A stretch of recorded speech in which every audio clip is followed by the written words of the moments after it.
ముఖ్యమంత్రి రేవంత్ రెడ్డి సారు తెలంగాణకు పెట్టుబడులు దేనికే దావోస్ పోయిండు కదా. గాడి పని ఒడగొట్టుకొని లండన్కు పోయిండు. ఇక రేవంత్ రెడ్డి సార్ను చూస్తందుకైతే జనాలు గట్టిగానే ఎగబడ్డరులా. తర్వాత ఇక లండన్లో ఉంటున్న తెలంగాణ వాళ్ళతోని మీటింగ్ పెట్టిన సారు ఇట్లా ఒకటేసారి బీఆర్ఎస్కు గుబులు పట్టించిండు పోర్రి.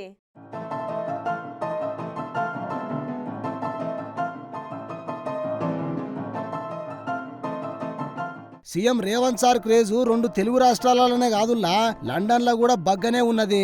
తెలంగాణకు పెట్టుబడులు తీసుకురానికే రేవంత్ సారు లండన్ పోయిన సంగతి మనకు ఎరుకున్న ముచ్చట్నే. ఇక నిన్న కంపెనీలతోని అవగాహన ఒప్పందాలు కుదుర్చుకున్న సారు ఆ పని ఒడిచినాక లండన్ లో తెలంగాణకు చెందిన వ్యక్తులు కాంగ్రెస్ అభిమానులతోని సమావేశం ఏర్పాటు చేసిర్రు.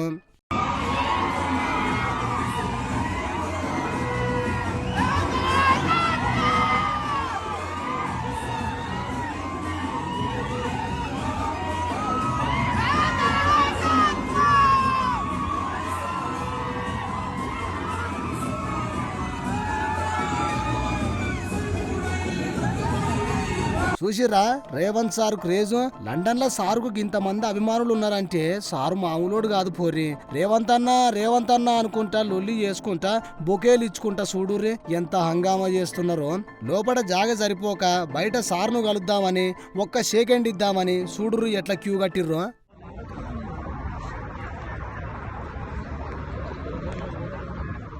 చూసిరా ఎంతమంది లైన్లు నిలబడి సారు కోసం ఎదురు చూస్తున్నారో. మన పెద్ద హీరోలకు కూడా గింత క్రేజ్ ఉంటుందో లేదో మరి. ఇక ఆ వేదిక మీద మైకు పట్టుకున్న సారు మాట్లాడుకుంటా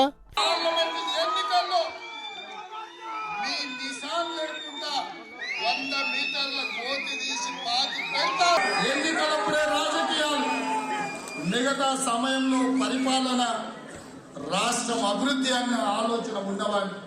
ఇనరా వచ్చే ఎన్నికలల్లో బీఆర్ఎస్ ను పాతాళంలో 100 మీటర్ల లోతుల పాతి పెడతా అని అంటున్నాడు.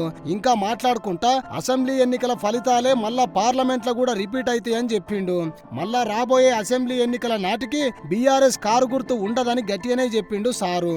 అప్పుడప్పుడు కేటీఆర్ వాళ్ళయ్య కేసీఆర్ ని పులితోను పోలుస్తాడు. ఇప్పుడు చెప్తున్నా మీ పులి బయటికి వస్తే బోన్ లేసి చెట్టుకు ఏలాడదీస్తా అని గట్టిగానే వార్నింగ్ ఇచ్చిండు సారు. అధికారం పోయినా కూడా బీఆర్ఎస్ నేతలకు అహంకారం తగ్గుతలేదు. తగ్గించే బాధ్యత నాదే అని మాస్ వార్నింగ్ ఇచ్చిండు సారు.